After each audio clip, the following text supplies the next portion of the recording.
এক নম্বর দায়িত্ব। নবীদের এক নম্বর দায়িত্ব হলো তাদের কিতাব তিলাওয়াত করা, কিতাব মানুষের সামনে পাঠ করা।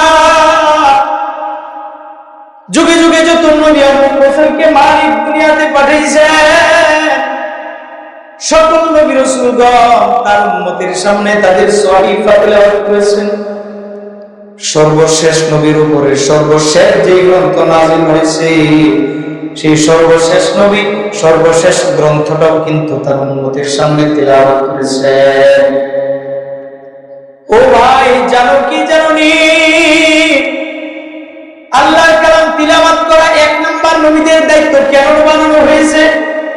আরো তো দাওয়াতের কাজ ছিল, কিন্তু রে ভাই, আল্লাহর কিতাব তিলাওয়াত করা কেন নবীদের দায়িত্ব?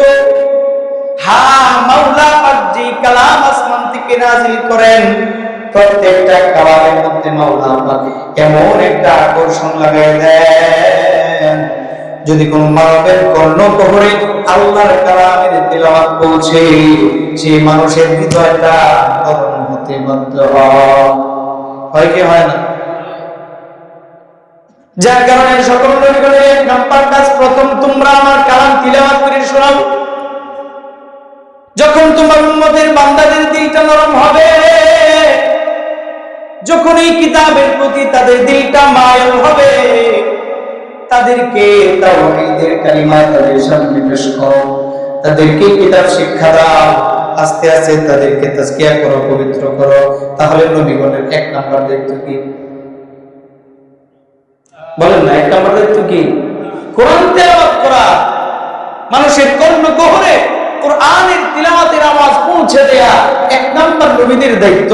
যেই নবীর উপরে আল্লাহ যে সহিফা, যে কিতাব নাযিল করেছেন, সেই নবীর এক নাম্বার দায়িত্ব হলো আল্লাহর পক্ষ থেকে নাযিলকৃত এই কালাম মানুষদের সামনে যায় যায় তিলাওয়াত করা।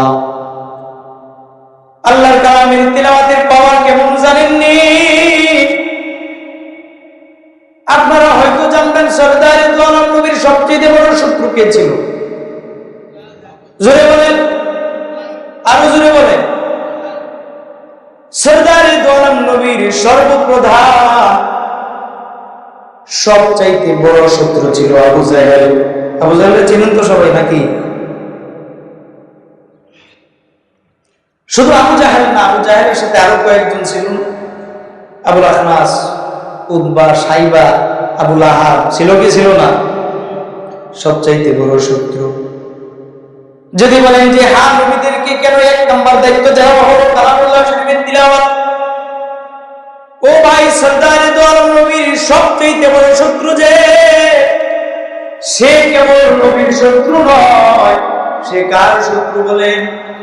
আরো জোরে বলেন, কার শত্রু? নবীর শত্রু যে সে কোরআনের শত্রু। নবীর শত্রু যে সে হলো আপনার আমার শত্রু।